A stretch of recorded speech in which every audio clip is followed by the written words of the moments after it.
Seja muito bem-vindo ao podcast O Terceiro Setor, o espaço onde falamos sobre como o terceiro setor pode transformar vidas, comunidades e até mesmo o mundo dos negócios. Já imaginou que é possível transformar impostos em cultura, educação e oportunidades?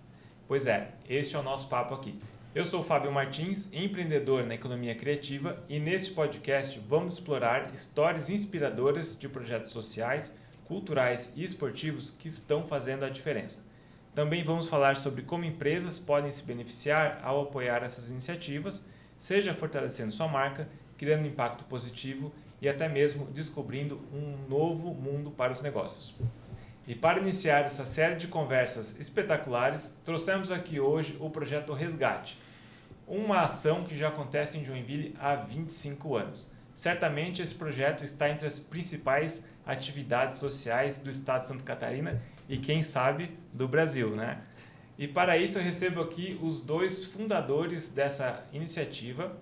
Primeiro, Mário Santana, que é presidente e cofundador da Associação Projeto Resgate. Ele é tradutor, intérprete e atua na liderança da instituição desde a sua fundação. Mário, bem-vindo. Muito obrigado, Fábio. E parabéns pelo podcast Terceiro Setor. Muito boa iniciativa. Obrigado, muito bom tê-lo aqui. E também a Mônica Elisa, depois ela vai falar o sobrenome dela, porque eu já tentei algumas vezes, não deu certo.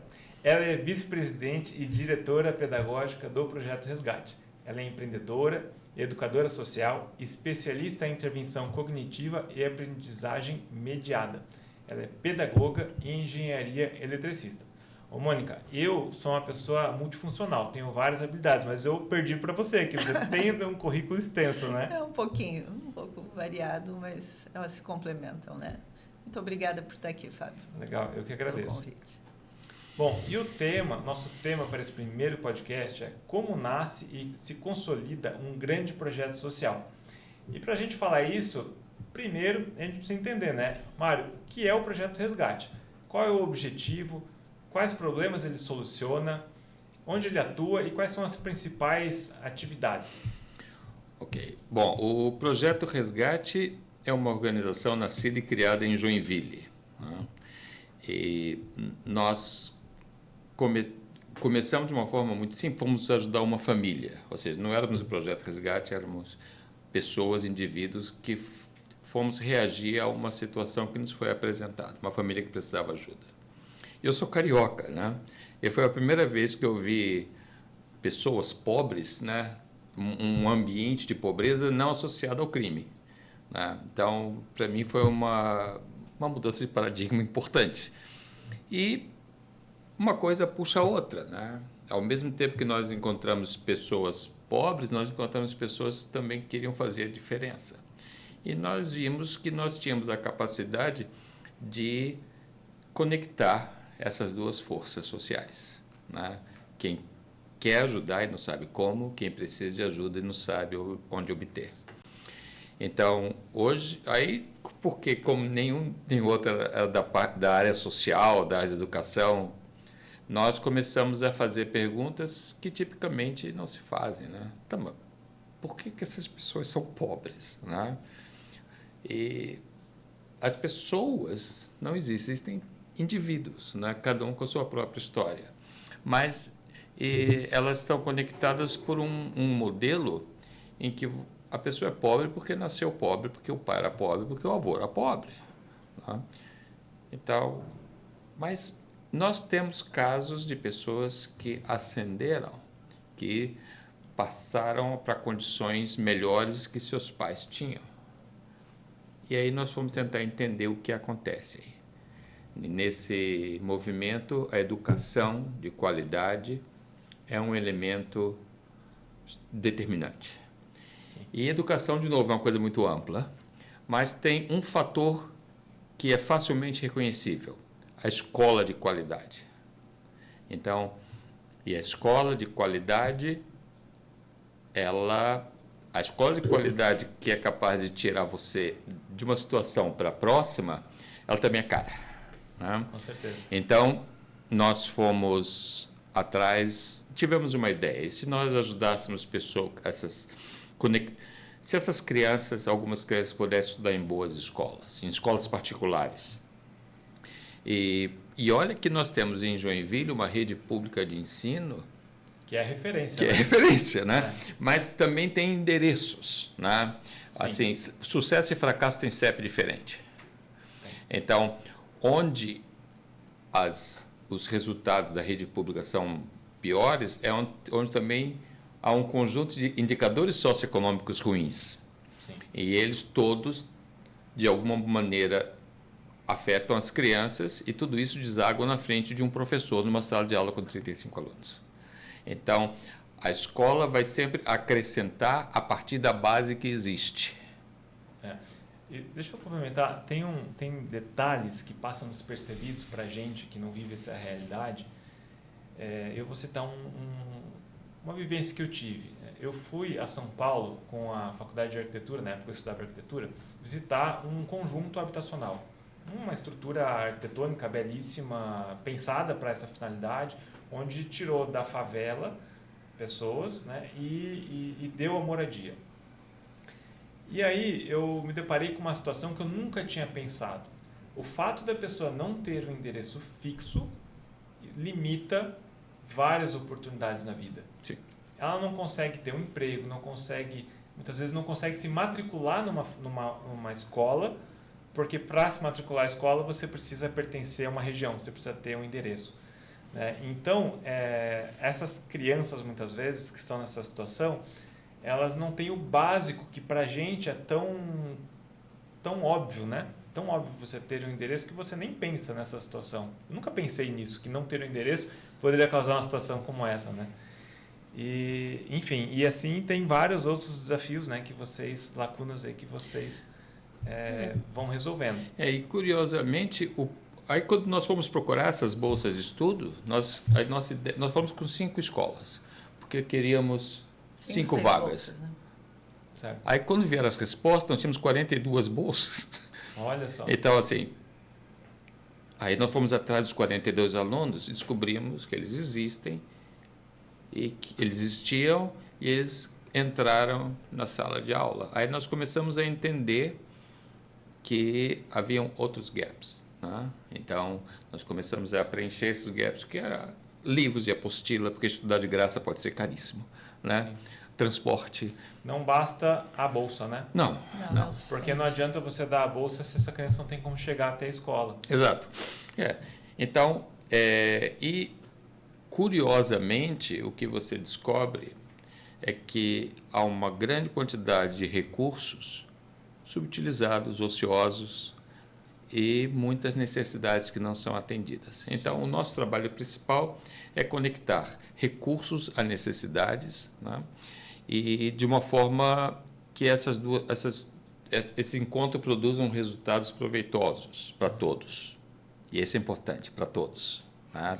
É preciso que todos ganhem.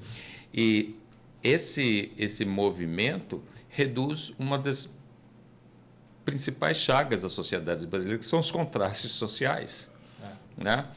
Então, assim, hoje nós temos alguns programas, e o principal é que nós apoiamos crianças e adolescentes com bolsa de estudo, né? São 350 este ano, né? Que estão estudando em várias escolas da cidade.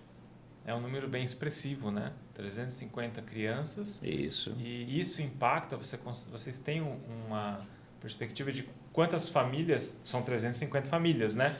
Não menos, porque algumas têm alguns são irmãos, né? Tem umas 300 famílias. Mas isso tem um impacto muito maior do que só essas 350 crianças, porque vocês também trabalham com as famílias, né? Sim. Sim, e tem uma parte que é muito interessante, o filho, digamos, ganha a bolsa de estudo. A gente já teve várias situações que o pai ou a mãe voltaram a estudar, né, até para acompanhar o processo, para estar melhor preparado, para ser um bom exemplo para os filhos. E isso é muito bacana, essa parte que aí não é nem por conta do projeto Resgate, né? Mas a pessoa toma essas iniciativas. Ou então vizinhos, né?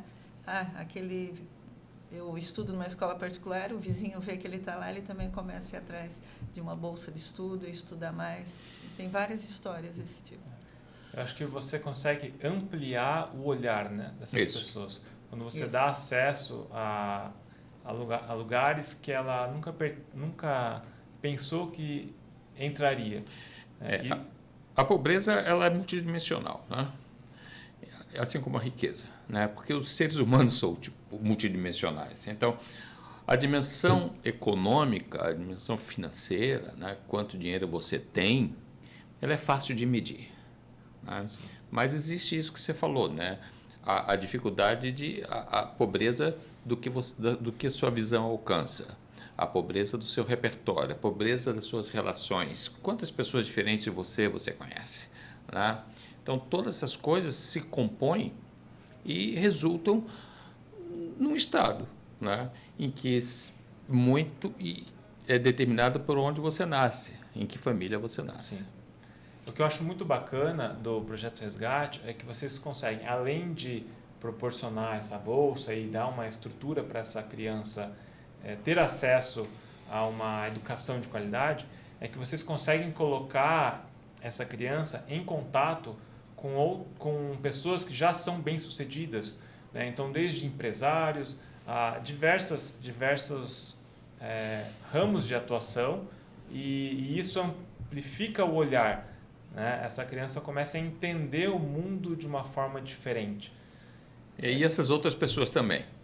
Com certeza. É uma troca muito justa, né? Porque nós temos, assim, desde a maneira como a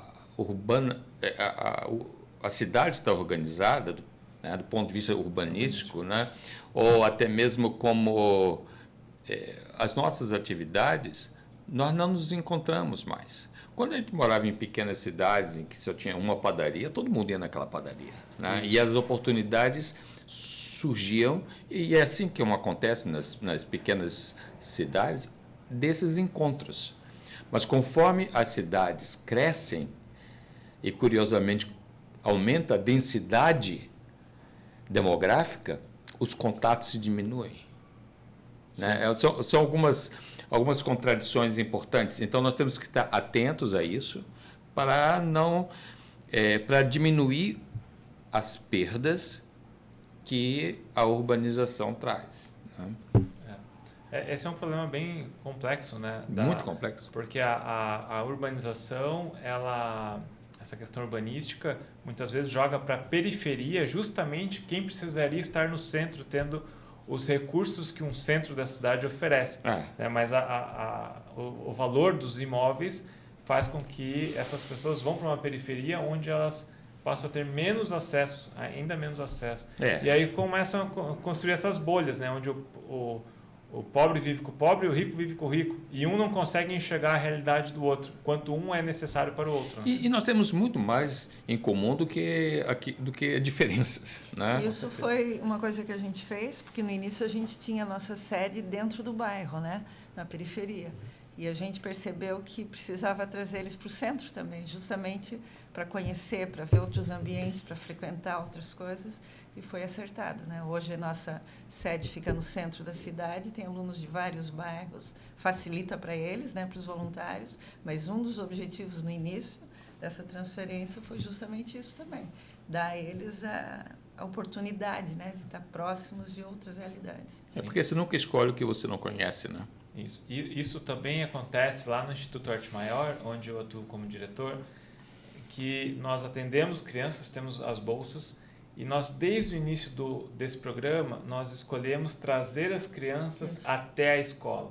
Isso. E não segregar, e não ir atender ela no bairro. Não, ela precisa vir, ela tem que conviver junto com as outras, ela tem que enxergar essa realidade. E de fato, nós temos crianças de diversos poderes aquisitivos, as famílias, né, de poderes aquisitivos, e para as crianças elas são todas iguais. Não tem diferença nenhuma. Então elas começam a enxergar, opa, peraí, mas você tem mais coisas em comum comigo do que, né, do que diferente. E isso aproxima as pessoas e faz com que, enfim, é um ganho enorme para a comunidade. Né? E a beleza do que você faz é que a arte ela é uma expressão natural do ser humano, né? Cantar, dançar, atuar é uma coisa natural do ser humano. Então, é natural que as pessoas convivam bem num ambiente como esse, né? E isso enriquece o repertório da pessoa. A pessoa ousa sonhar diferente, né? É muito interessante mesmo. Muito legal. Então vocês começaram, eram só vocês dois? Ou lá no início? Não, tinha um grupo de amigos, né, que estavam juntos, né? Legal. E aí surgiu essa ideia de ajudar, começou com... A mãe de uma amiga ajudava uma família, lá no Comaso do Boa Vista. Aí, coisa legal, vamos ajudar também. Sim. Aí juntamos uma roupa, comida e fomos lá levar. E começaram a escalonar. Sim. Em que momento isso se tornou uma instituição? Né? Que vocês abriram uma pessoa jurídica e tiveram um CNPJ? Foi em 98, né? Em 98? Não, 99. Então, logo no início. Bom, a gente começou em 94. Essa visita para essa família foi em 94. Antes do projeto Resgate, digamos. Então, a gente tem mais de 25 anos. Então tem mais de 25 anos. E tem 25 anos de CNPJ. De CNPJ, exatamente. Olha só. Então, o que acontece? Quando nós fomos ajudar essa família, encontramos um monte de gente que queria... contamos a história, então, que coisa legal. E vimos que mais pessoas queriam ajudar. Aí nós tivemos a ideia, estava se aproximando do Natal. De Natal, né? Então, nós fizemos uma campanha para distribuição de alimentos, roupas e produtos de higiene. E produtos por de limpeza. sinal, tem muita gente que faz isso, né? Ainda tem muitas pessoas que fazem isso. Aí nós fizemos, aí o que nós fizemos? Nós fomos aos locais, conhecer os locais, que a gente não conhecia totalmente, e cadastramos famílias. Então nós podemos traçar um perfil socioeconômico ali das famílias. A gente entrou em contato com os presidentes das associações de moradores. Isso. E eles fizeram esse cadastramento para a gente. A gente deu algumas diretrizes, né? Famílias com muitos filhos, mães solteiras ou pessoas que tinham problemas de saúde, e eles fizeram todo um cadastro. Então, a gente tinha o número de famílias, quantas pessoas moravam, a idade, o tamanho para a roupa, assim, era super um banco de dados no papel, mas bem completo. E, assim, a Mônica trabalhava na Embraco, eu prestava serviços para a Embraco, e nós, o rapaz que fazia alimentação da Embraco, o Mário Jorge Bianchini, ele chamou e falou assim, olha, eu quero ajudar também, eu quero dar um jantar para 120 pessoas. Bom, que legal, no Natal, uma ceia de Natal. Certo. Aí nós precisamos encontrar o lugar, aí decidimos achamos que seria bom fazer na recreativa da Embraco. Aí fomos falar com o presidente da Embraco, o Ernesto Heinzelmann, e ele falou assim, não, vamos pensar que somos nós que estamos dando. E não é verdade? Então vamos fazer o seguinte, encontra o lugar que eu pago. Aí fomos fazer lá no Sargentos, ali na Santos Dumont. E foram 120 pessoas, e comeram bem, sentaram em família. Vieram as suas famílias, né? Vieram as famílias, né? Então, a Transtusa deu transporte, e assim, e as coisas que aconteceram de uma forma muito natural, né? E o que a gente percebeu é que, aquilo que eu já falei, né? Muita gente quer ajudar e não sabe como, e um monte de gente precisa de ajuda. Obrigado. E com isso, o que a gente fez? Aí o Ernesto nos provocou, né? Puxa, seria bom fazer algo mais sustentável. E foi quando nós partimos para buscar soluções mais robustas, né? Você vê que tem muita gente que quer ajudar, né? E muitos não sabem por onde começar. E esse é um pouco da ideia aqui desse podcast, desse trabalho, O Terceiro Setor, a gente estimular despertar talvez em algumas pessoas, porque o que eu percebo hoje é que muitas pessoas são realizadas profissionalmente, têm boas carreiras, têm uma família estruturada, mas às vezes falta um propósito de vida, né? Falta... Eu penso assim, isso aí é um sentimento meu de querer retribuir para a sociedade um pouco que você recebeu. Então, eu acho que tem várias pessoas que também têm essa sensação, essa vontade, mas não sabem por onde começar. E essa história de vocês é inspiradora por causa disso. Tem dois lados, né, Fábio? Tem um lado desse propósito pessoal, né, que existe um vazio, mas também tem um outro de pessoas que olham para uma situação social e, puxa, isso aqui não pode ser desse jeito, né? Eu quero contribuir para uma mudança. Então, às vezes, é uma pessoa que está super bem, acho que foi mais o meu caso, né? estava bem, mas ao mesmo tempo, assim, quando você começa a se deparar e entender a vida das famílias, que é uma coisa que não está no nosso contexto, né? Só quando a gente sai, quando a gente vai para um bairro, quando a gente entra numa casa, que a gente entende realmente o que acontece ali. E aí não dá para não fazer nada, né? Aí não dá para você parar.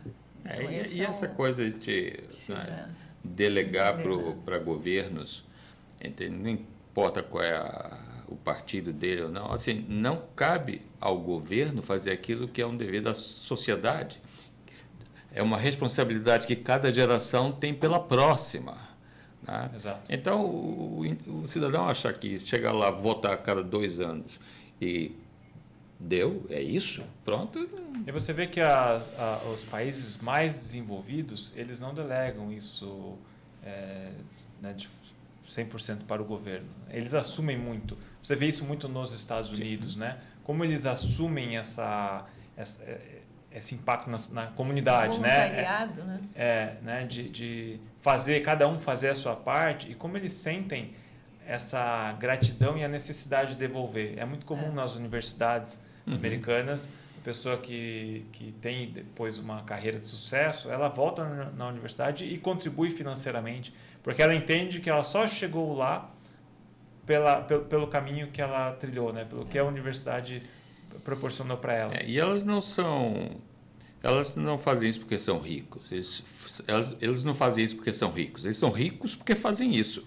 Exatamente. Entendeu? Ou seja, essa participação, essa contribuição enriquece todos. Né? Então, muitos jovens encontram suas oportunidades no grupo de escoteiro, no coral da igreja, no dia a dia da comunidade, em que você tem a sociedade, as pessoas se encontrando, se esbarrando.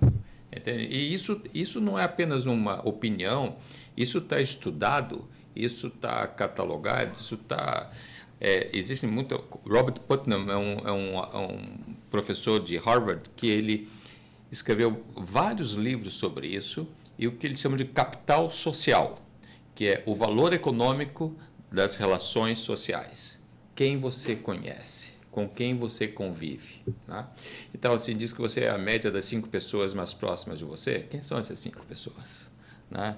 Quem você... E como você pode enriquecer a vida de outros participando da vida delas também. Muito legal. Eu imagino que nesses 30 anos, que agora descobri que são mais do que 25, né? Nesses 30 anos existem diversas histórias de transformação pelo que vocês presenciaram, né? Vocês conseguem trazer uma história que marcou, que vocês possam compartilhar aqui conosco? Realmente tem várias, assim, mas tem uma que eu gosto muito, que é uma garota chamada Aninha, e ela foi bolsista no Colégio Bom Jesus, e ela era uma menina, uma boa aluna, mas era uma menina bastante tímida, quietinha, e ela pensava em fazer ciências contábeis. E assim, eu tenho uma certa bronca com essas áreas, e eu via, puxa, mas ela tem potencial para mais. E aí a gente levou ela no Senai, porque tinha aparecido uma vaga de bolsistas para o curso superior de engenharia mecânica. Ela conheceu o Instituto da Indústria lá e ela decidiu fazer a engenharia mecânica. Ela fez mecânica, ela se formou. No período que ela estava fazendo a faculdade, ela fez estágio no Instituto da Mecânica. Depois disso, ela já foi para a Alemanha, ela já fez um mestrado, né? Ela está fazendo no Paraná e foi para a Alemanha, ficou 1 ano lá no Instituto Fraunhofer. Então, assim, é uma oportunidade de uma família extremamente simples, humilde, né? Então, assim, essa é uma história top. Bom, tem outras. Tem um menino que é filho de uma zeladora, que é médico, que está formado e hoje está fazendo residência. Se formou numa escola federal em São Carlos. Tem outros formados já aqui na Univille, né? A Amanda também. Então, assim, eles precisam de uma oportunidade, né? Eles tendo essa oportunidade, tendo vontade, eles vão embora, muitos deles. Né? E tem outros, né? Tem engenheiros, tem psicólogos, tem advogados. São 410 que estão fazendo, já terminaram a faculdade, que são egressos do Projeto Resgate. Eles fazem, nós vamos até o fim do ensino médio com eles. Né? Então, 185 foram para cursos técnicos e mais de 400 estão fazendo, terminaram a faculdade. Né? A maior parte nas áreas de engenharia e tecnologia da informação, mas tem gente boa em tudo quanto é área. Né? Mas, assim, a grande coisa também é eles aprenderem a tomar decisões. Sim. e entenderem que eles vão viver com as consequências das suas decisões. E cada decisão muda as suas opções.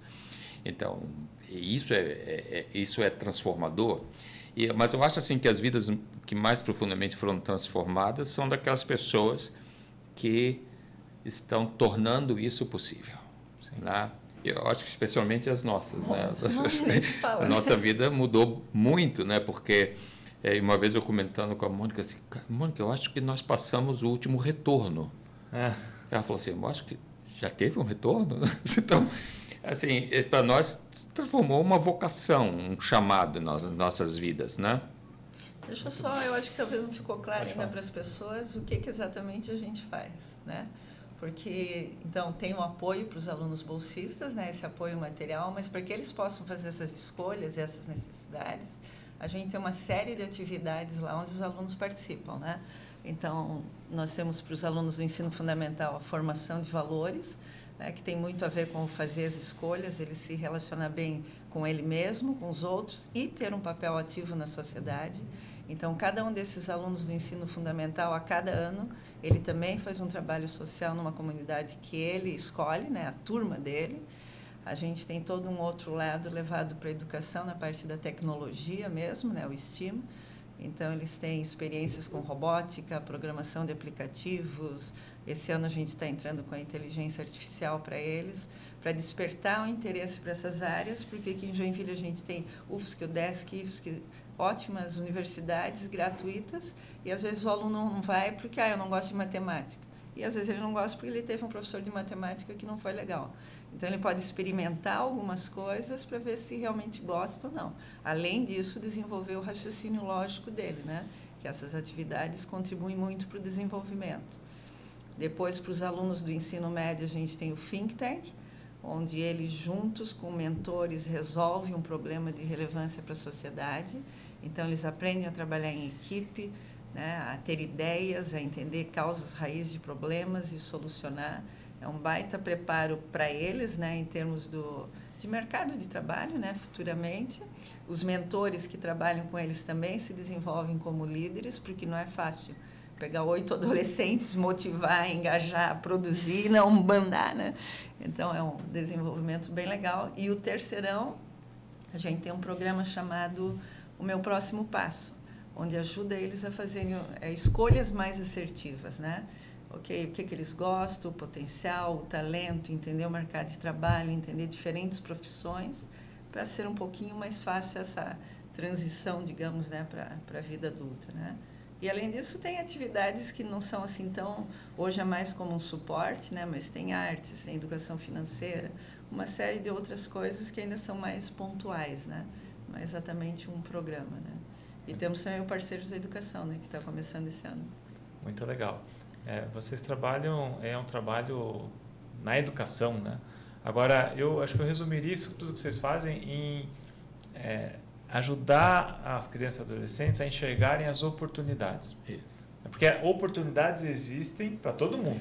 Elas estão aí a todo momento, mas você precisa estar preparado para enxergar essas oportunidades. Isso, as duas coisas, né? Enxergar e preparar. Porque às vezes tem gente que vê a oportunidade, mas ela não tem, digamos, uma energia, uma força emocional, a gente usa muito esse termo lá, para aproveitar aquela oportunidade. Isso precisa ser desenvolvido. E hoje existe uma situação que é quase que um excesso de oportunidades.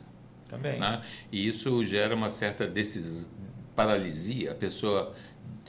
Ok, nós temos algumas situações... Assim, por onde eu começo? Exatamente, né? Então... Aí você... E a mensagem... Deixa eu só fazer uma adenda aqui antes de você continuar, Mário. Hoje, a internet, o advento da internet, proporciona tudo. Você tem acesso a todas as informações. Agora, com inteligência artificial, você consegue resolver qualquer problema sem ser um especialista. Mas tem tantas formas de você prosperar, tem tantas oportunidades que realmente gera essa paralisia. Né? O que eu faço agora? E a mensagem que é dada é que tudo depende de você. Esse é um problema. Então, se algo der errado, a culpa é sua. A culpa é sua. Então, o cara fala, eu tenho 15 anos, né? Você, caramba, o que eu vou fazer aqui? Aí o cara muitos acabam não fazendo nada. Então, tem um vilão nessa história que é não sei se eu vou falar certo agora, a dopamina é o estímulo rápido, né? Isso. Que é o joguinho. É um grande vilão. O joguinho é o vilão, que é um estímulo rápido. Então, assim, o que eu vou fazer agora? E você está acostumado a receber tanta informação, tanto que você pega ali o joguinho ou entra na rede social, né, onde o mundo é belo, não existem, tudo colorido, não existem bonito. problemas, as pessoas só compartilham a melhor parte da sua vida. Só existem empresas maravilhosas no LinkedIn. Todo mundo que começa a trabalhar vira presidente e fica milionário vendendo curso, né? Então, e aí, o que eu vou fazer? Sim. Exato. E assim, são muitos ineditismos ao mesmo tempo. Né? Então, nós nunca vivemos tanto tempo. Temos 4 gerações que coexistem. Antes você tinha uma avó com 8 netos, agora você tem 4 avós disputando a atenção de um neto. Nós temos nunca tivemos tantas pessoas, nunca tivemos uma densidade demográfica tão elevada, nunca tivemos tanta riqueza, nunca tivemos... E não são coisas ruins, entende? O que acontece é que nós nunca convivemos com tudo isso ao mesmo tempo. É inédito na experiência humana. Então, nós não temos as ferramentas para lidar com todos esses benefícios que a modernidade nos trouxe. E aí é que vem o desafio da educação para o século XXI. A educação precisa ser para... Hoje nasceu a criança que vai ter 75 anos em 2100. Você vê um sistema escolar ali congelado, né? Não acompanha, né? Que não acompanhou. Existem alguns movimentos, né? Como as escolas SESI, Senai, eles já trabalham muito com STEAM, né? Mas você vê várias escolas que continuam ensinando como se ensinava 50 anos atrás, para não falar mais. E tem muito a ver com a maneira como as pessoas ensinam como foram ensinadas. Né? E isso é natural. Né? Então, para você acompanhar as mudanças que a tecnologia estão imprimindo na sociedade, não é simples. A gente entende isso. Mas o que acontece? Como nós entendemos que precisamos fazer isso? Conversando. Né? Exato. Assim como nós lidamos com aquele urso que estava querendo hibernar na nossa caverna. Nós vamos ter que conversar aqui e dar um jeito nesse urso.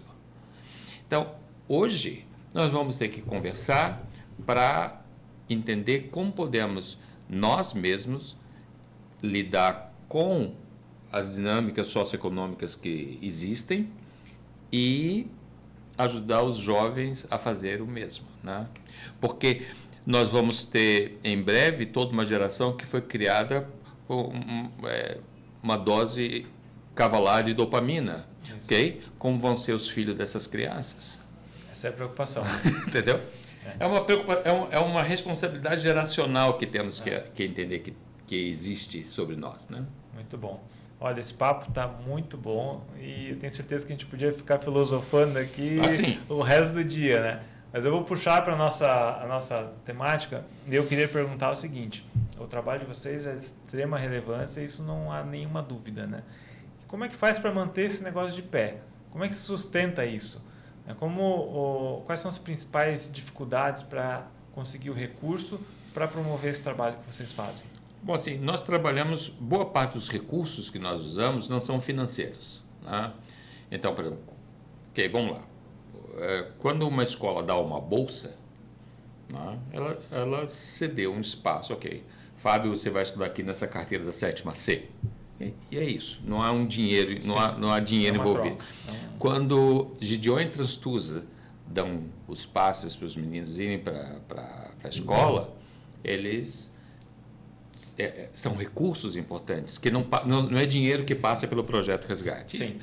Apostilas e livros. Né? As editoras dão livros e apostilas para os meninos irem para a escola. Não é dinheiro. Parte deles, né? Parte são comprados também. 94% dos livros e apostilas que os meninos usaram foram doados por livros e apostilas, né? Pelas editoras. Então, Então, o que acontece? o dinheiro que nós recebemos hoje vem principalmente de doações de empresas e pessoas físicas. Doações diretas, né? Doações diretas. Doações diretas, que eu digo é quando não há uma destinação de imposto, que também é uma coisa que acontece muito na cultura, no esporte, né?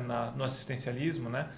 Na educação, a educação já não tem tanto esse recurso, né? da destinação do imposto. Não, as empresas tributadas pelo lucro real, que fazem uma doação para o projeto de resgate, elas podem lançar essa doação como uma despesa. No final dá um desconto de 34%. Entendi. Né?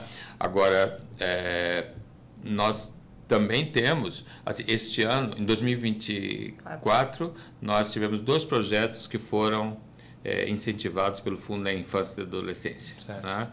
Então, isso é um dinheiro que o empresário ou a pessoa física, qualquer pagador de imposto pode destinar parte do seu imposto de renda para projetos como esses. Né? Desde que esteja um edital aberto, senão não. Isso, o ele projeto, não consegue destinar direto para a instituição. Para quem não entende, está vendo pela primeira vez sobre isso, os mecanismos de incentivo público são formas que o governo permite que o pagador de imposto destine uma parte do imposto que ele deve para o Estado, que ele possa destinar isso para um projeto social que foi previamente aprovado, né, que está tudo certinho, e aí ao invés de pôr esse dinheiro nos cofres públicos, a pessoa jurídica ou a pessoa física pode falar assim, não, essa fatia do meu imposto eu vou colocar aqui nesse projeto. E quando ela faz isso, ela tem um poder de acompanhar melhor esse trabalho, né? Porque ela conhece, conheço o Projeto Resgate, eu sei o trabalho que eles fazem, eu sei onde eles ficam, né? Eu vou destinar meu dinheiro e o momento que eu quiser eu vou lá e vou ver se o trabalho está acontecendo, se as crianças estão recebendo. Então isso é muito bacana, né? E é algo que ainda é pouco conhecido e pouco praticado pelas pessoas. Muito bom. E eu sei que uma boa parte da renda, né, que financia, vocês têm a contribuição dos passes, mas ainda tem um bom volume que precisa ser comprado. Né? Existem despesas e são despesas altas. Né? Porque você vê, quando a gente fala esse ano foram R$700 mil em livros e apostilas. Né? Então, 90% foi doado. 10% é R$70 mil, né? Exatamente. Então, assim, isso para nós é um valor bastante alto. Né? Então, mas nós temos, assim, e nós também, e isso é uma coisa que eu acho que o terceiro setor precisa alertar, para como as empresas percebem o valor que as organizações produzem. As organizações geram valor.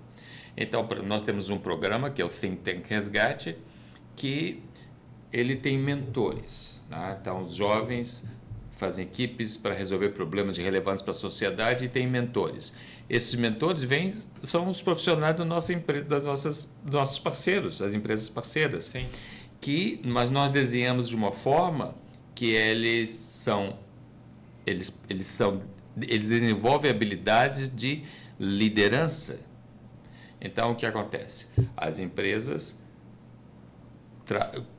indicam seus profissionais que eles querem desenvolver como líderes e nos remuneram por isso. Sim. Então, assim, é uma capacitação desse profissional. Tem vários ganhos aí, né? Isso. É uma capacitação desse profissional. O próximo profissional da empresa pode estar sendo forjado ali, naquela. Além disso, tem todo o ganho social. Né? Todas as empresas hoje estão preocupadas com o ESG. Né? Então, todo esse trabalho que vocês desenvolvem, que a empresa, de certa forma, que ela incentivou, ela pode se apropriar desse resultado que você gera e incorporar nos impactos que ela gera. Então, ela pega o relatório de ESG dela, ela fala, olha, eu destinei tantos mil para o Projeto Resgate, que é equivalente à manutenção de 2 alunos, né, que é equivalente à compra de tantos passos. Então, ela incorpora isso dentro dos relatórios de impacto social dela. E foi executado com a participação do funcionário dela. Exatamente. Então, assim, e essa pessoa, ela ganha no que vocês estavam falando, a gente falou ainda há pouco, que isso é o propósito né? Ela ela passa a engajar de uma forma mais inteligente nas questões sociais. Isso todo mundo ganha, como você disse, né? Eu falo que é um ganha-ganha. Esse é o famoso ganha-ganha. Todo mundo ganha. Todo mundo ganha. Né? Então, é muito bacana. Fica o convite para quem quer participar. A gente vai falar no final, né? Mas para que vocês conheçam a fundo o Projeto Resgate, já estão conhecendo aqui nesse podcast, mas que vocês também se tornem doadores, assim como eu me tornei agora, recente, né? Até a gente estava brincando que a gente está se usando de cobaia, né? Eu estou entrando de cobaia num projeto novo do Projeto Resgate e eu falei, então tá, então vocês vão ser meu cobaia, vão estar no primeiro podcast do Terceiro Setor. Mas brincadeiras à parte, né? Eu estou muito empolgado com essa possibilidade. Eu ainda vou iniciar, então ainda não sei falar com propriedade o que vai acontecer, mas nesse programa, nesse projeto, eu vou mentorar, né? Eu vou estar junto com crianças, que a gente vai ter um encontro periódico para sentir, né? O presencial é muito importante, mas também vai ter um contato digital por meio de WhatsApp e até mesmo reuniões online, com a ideia de eu poder contribuir um pouco com a minha bagagem, minha experiência de vida, dentro do que eu faço, do que eu atuo, né? E para conseguir justamente abrir o olhar dessas crianças que estão ali. Eu já recebi um pequeno relatório informando assim, com os pais, falando, né, quais são os problemas que eles enxergam nessas crianças. Então apareceu muito assim, dificuldade para estudar, né? O TDAH, que hoje é muito comum, né? Então vai ser um negócio desafiador. E ao mesmo tempo, como o Mário estava brincando aqui também antes da gente iniciar o podcast, né? É bom ter o doador, né, financeiro, mas o melhor mesmo é quando o cara paga para trabalhar, né? Exatamente, esse é o ideal. Que ele doa e ainda vem trabalhar, né? Que é o meu caso, né? Eu estou doando um valor né, que não é expressivo, mas né, é importante, e também estou doando uma parte, o meu tempo, né? Acho que o bem mais valioso que nós temos hoje é o tempo, né? Exatamente. Mas eu tenho certeza que eu vou receber muito mais do que eu vou doar nessa trajetória. É inevitável. Eu acho que esse que é a beleza desse trabalho que acontece, né? Então, tá. E como é que vocês veem o futuro do Projeto Resgate, né? Que já está chegando aí com 30 anos, vocês à frente disso. Como que esse negócio vai continuar? Sei com você. Sem nós. Essa é a única certeza que a gente tem, né, Mário? Que a gente vai, né? Assim, eu acho que você descreveu o futuro do Projeto Resgate, né? Assim, porque, eu sou muito feliz que o Projeto Resgate existe, né? Obviamente. Mas o fato de ter que ter uma organização do terceiro setor para crianças terem uma educação adequada, isso está errado. Assim, sugere uma distorção importante na nossa sociedade. Essa distorção, ela diminui no momento que você, Fábio, vai lá e se aproxima das crianças, conversa com os pais deles e as pessoas se aproximam, e é isso que precisa acontecer. Então, o futuro do Projeto Resgate, assim, nossos próximos movimentos, é para intensificar isso, intensificar as ações que vão tornar a comunidade mais presente, né? Especialmente as lideranças da comunidade, né? E nós estamos falando, sim, das pessoas que estão em liderança hoje, aquelas pessoas que estão ascendendo à liderança e que, se não estão, deveriam, as lideranças da sociedade civil, né? Porque não há solução sustentável sem um engajamento inteligente. E isso é um desafio de liderança. A democracia é um desafio de competência. É preciso saber ser e saber ser com os outros, saber fazer e saber fazer com os outros. Tá? E o que nós aprendemos nessa nossa trajetória de 30 anos é principalmente a conectar essas pessoas diferentes, a encontrar denominadores comuns que nos permitam somar nossos esforços. E assim, e é isso que... Em Joinville existe um engajamento social importante. O que nós precisamos, esses atores da sociedade civil precisam conversar mais entre si e conjugar suas energias, seus esforços para lidar com os problemas que só crescem em complexidade. Né? Então, os problemas de pessoas com fome existem, são importantes, mas existem outros mais complexos, né? Que são, como nós estávamos comentando, crianças e adolescentes que não sabem o que escolher diante de tantas opções, né? Uma quantidade de ativos sociais, como as nossas universidades, que estão pelo menos subutilizados, porque a demanda é pequena e mal qualificada. Né? Então, assim, nós não estamos lidando com com problemas que a simples transferência de recursos possa resolver. Nós precisamos de engajamento, nós precisamos que cérebros e corações venham a bordo e conversem. E para isso eu tenho que falar de um jeito que você queira me ouvir. Exato. E mais importante, eu tenho que ouvir de um jeito que você queira falar comigo e ser sincero. Entende? Então, sem isso, as nossas chances diminuem bastante. Agora, com isso, se você traça o círculo dentro do perímetro de uma comunidade, isso é poderosíssimo. Nós não podemos deixar que políticas nacionais ou geopolítica, né, como está acontecendo hoje, determine os resultados da próxima geração. Isso é nossa responsabilidade e nós não podemos abrir mão dela. Muito bom. Uma grande aula aqui, né, Mário? Muito obrigado por compartilhar todo esse teu conhecimento. E, Mônica, fala pra gente como que as pessoas podem participar, se envolver mais com o Projeto Resgate, né? Quem pode participar, se existem oportunidades para voluntários e quem quiser, quem está ouvindo, né, que quiser ajudar, como que ela faz? A gente tem, esse ano, por exemplo, bem especificamente, a gente ainda precisa de alguns voluntários. Eu estou querendo incrementar lá essa parte da inteligência artificial, que é extremamente importante, né? Os alunos precisam aprender a lidar com isso para não serem sugados por tudo, né? Então, é uma área que a gente está precisando de voluntários. Tem uma parte de artes que eu estou com uma demanda grande, que tem alunos querendo fazer, eu tenho uma voluntária só. E, de certa forma, é bem aberto também, assim, né? Que normalmente o que eu costumo fazer.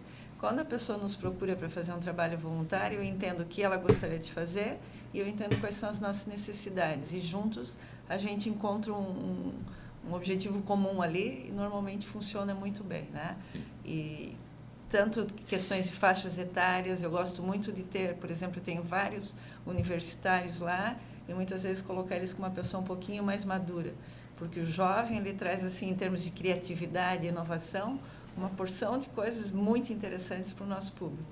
Por outro lado, uma pessoa mais madura para ajudar a organizar essa energia, né? Então, a gente faz uns combinados, assim, umas duplas, que dá muito certo, né? E tem tudo, né? Tem trabalhos administrativos, está precisando de alguma coisa na área de gestão de projetos, gestão de processos.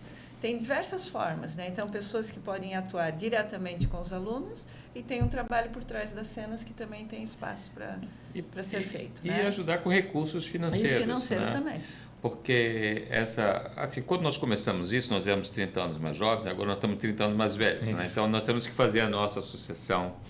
E essa sucessão, e o público que nós atendemos tem crescido e vai crescer mais, se Deus quiser, e o que nós precisamos é de uma equipe bem estruturada. E essa equipe bem estruturada precisa ser remunerada. E assim, então, existem as necessidades das crianças, dos adolescentes, dos estudantes, que você pode ajudar, é super importante. E também você pode contribuir para nós deixarmos uma estrutura economicamente sólida, sustentável, que possa não só continuar o que nós fazemos, mas fazemos melhor. E esse é o desafio, fazer sempre mais e melhor por aqueles que mais precisam, né?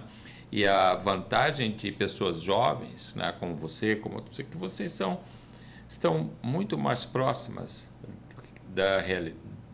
da linguagem, né, dos desejos, das experiências dessa nova geração do que nós, obviamente. Eu sou o tiozão, né?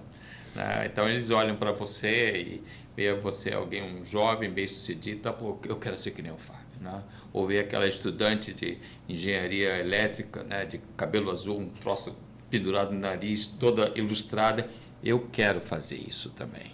Sim, tá? Isso é muito importante. Então, né?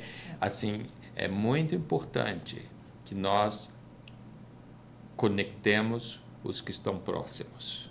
Né? Os ganhos são muito maiores assim. Né? Muito bom. Então, resumindo, né?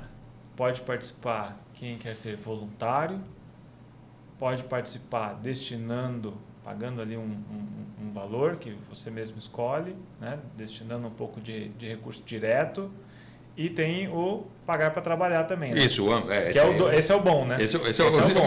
melhor. Ajuda financeiramente e ajuda voluntariamente. E o voluntário não necessariamente ele precisa estar lá. Né? Existe o trabalho de levar a mensagem, né? De pegar, por exemplo, esse podcast que a gente está gravando aqui e você compartilhar com pessoas que têm potencial. Exatamente. Né? Com outras empresas, com pessoas que vão, que talvez estejam no momento, porque também tem muito disso. Né? Às vezes a pessoa, eu quero muito ajudar, mas eu estou no momento de faculdade, estou estudando, eu já mal dou conta de pagar minhas contas. Às vezes essa pessoa não está no momento, não que ela não queira. Né? Mas ela pode ajudar, às vezes, com o tempo dela, compartilhando e ajudando de outras formas. E existe muito trabalho de bastidores também, né? Na parte de governança, de gestão, de comunicação, assim, né? Existe muito... Assim, oportunidade para trabalhar no projeto Resgate não falta. Não falta. E tem uma coisa que é legal também que a gente faz, que mesmo para os voluntários, ou quem está lá, a gente sempre tenta proporcionar algo que ele se desenvolva, além Sim. Porque o próprio trabalho desenvolve, né? Mas é uma capacitação extra, é trazer uma nova tecnologia, uma outra metodologia, coisas que então todo mundo é o ganha-ganha lá dentro também. Exatamente. Né? E aquelas então, pessoas que já chegaram no momento né? de sua vida em que já entenderam que, puxa vida, já fiz o que eu tinha que fazer, né? Meus filhos cresceram, né? Construí um patrimônio legal e tudo, ótimo. Aqui é uma oportunidade de você enriquecer o seu legado, né? Acrescentar dimensões importantes ao que você vai deixar para as próximas gerações. Muito bom. Gente, nós estamos encaminhando para o final aqui do nosso podcast. Eu queria convidar vocês a deixar uma mensagem final. Pode ser um convite. Fiquem à vontade. Eu acho que eu convido as pessoas para conhecerem o Resgate, né? A gente está aqui no centro de Joinville, na Rua 15.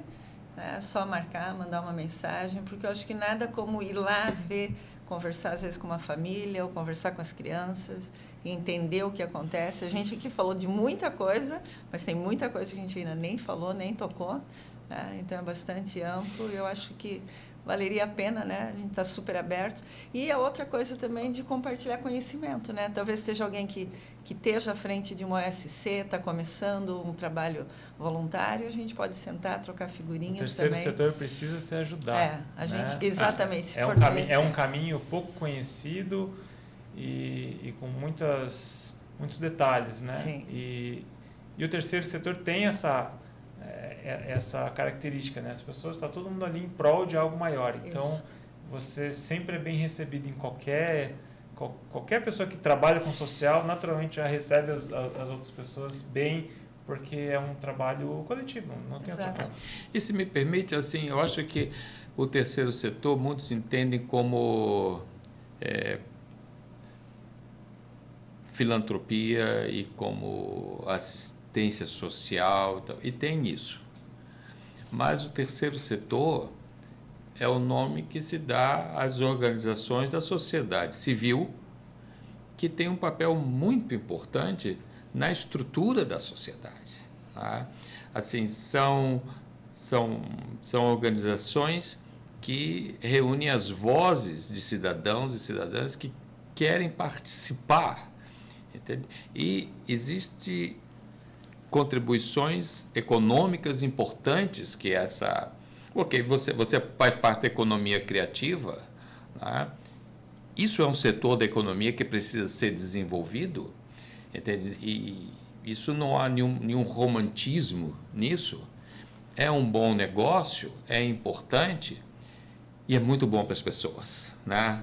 Assim, se você tira a música, a arte, a literatura, o teatro da vida de uma comunidade, as pessoas aprendem a ler e escrever e não têm sobre o que ler e escrever. Então, essas coisas que compõem a experiência humana contribuem para termos uma sociedade mais rica em todas as dimensões e ajudar a próxima geração a ser da mesma forma e melhor, né? Muito bom. Eu vou aproveitar e vou dar um spoiler aqui, porque nós teremos um podcast só falando sobre o terceiro setor. Muitas pessoas, a gente está falando aqui, terceiro setor, muitas pessoas nem conseguem entender ainda o que abrange, né? Então a gente vai ter um podcast e já achei um candidato aqui para vir conversar comigo de novo, com uma outra roda, né? Uma roda de mais pessoas. Mário, acho que você vai ter que voltar aqui, viu? Opa, com prazer. Muito obrigado. Então, pessoal, assim nós chegamos ao fim do primeiro podcast do terceiro setor. Eu espero que essa conversa tenha inspirado você, ouvinte, você que está assistindo no canal do YouTube, né? E eu quero convidá-los a conhecer mais o Projeto Resgate através do site projetoresgate.org.br, nas redes sociais também, no Instagram, @projetoresgate.oficial. Entra lá, vocês já entenderam aqui como pode contribuir e no site tem todos os contatos e tem os caminhos, né? Se você curtiu esse vídeo, deixa uma curtida aí no YouTube. Como é que eu não sei fazer esse negócio ainda. Ativa o sininho, deixa uma curtida, compartilha. Inscreva-se. Se inscreva, né? Todo um ajude a gente a levar essa mensagem adiante e deixe nos comentários qual o tema que você gostaria de ouvir aqui no terceiro setor. Tá bom? Muito obrigado e até a próxima. Fala, até mais.